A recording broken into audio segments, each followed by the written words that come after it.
सास को सुना ससुर गांजा, देवर पिया थे भांग। सास को सुना ससुर गांजा, देवर पिया थे भांग। ए मन के बोली गोली मारे, ए मन के बोली गोली मारे, निकलते है मोर जान की बोलो भैया राम राम।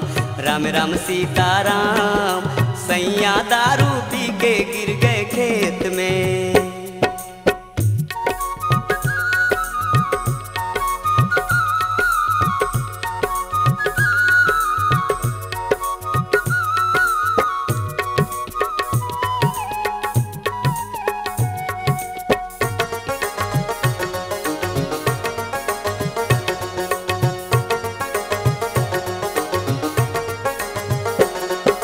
गांजा पी के ससुर हम रात के झुमरत यार। गांजा पी के ससुर हम रात के झुमरत यार। कुसना पी के सासू हमर, कुसना पी के सासुर हमर, लूठी लेके कुदाय की बोलो भैया राम राम।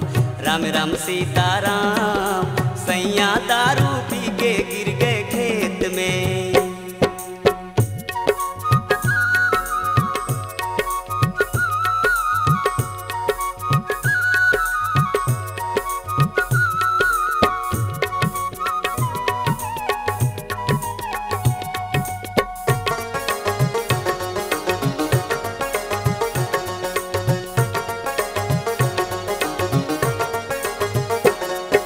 नान देवर है बड़ा लफंगा, धान के खेत मजार। नान देवर है बड़ा लफंगा, धान के खेत मजार। छौड़ी मल्ला रुपया देके, छौड़ी मल्ला रुपया देके, अपन तीर में बोला कि बोलो भैया राम राम। राम राम सीताराम, सैया दारू पी के गिर गए खेत में।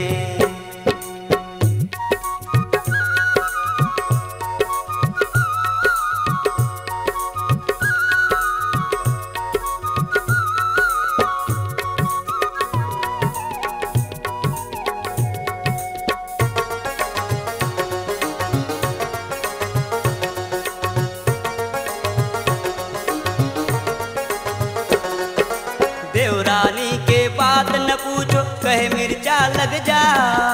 देवरानी के बात न पूछो, कहे मिर्चा लग जा।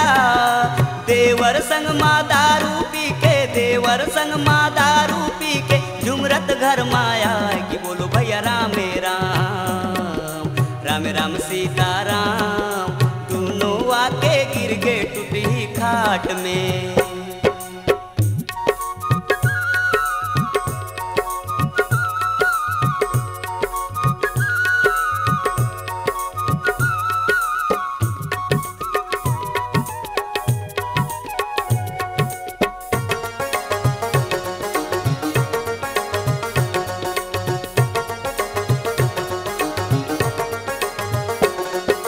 कही थे भैया मोहन सुंदरानी, पियो न दारू भांग। कही थे भैया मोहन सुंदरानी, पियो न दारू भांग। सारा मोहल्ला हंसी उड़ाए, सारा मोहल्ला हंसी उड़ाए, खाकर ही भगवान की बोलो भैया राम राम। राम राम सीताराम, सैया दारू पी के गिर गए खेत में। सैया दारू पी के गिर गए खेत में। सैया दारू पी के गिर गए खेत में। सैया दारू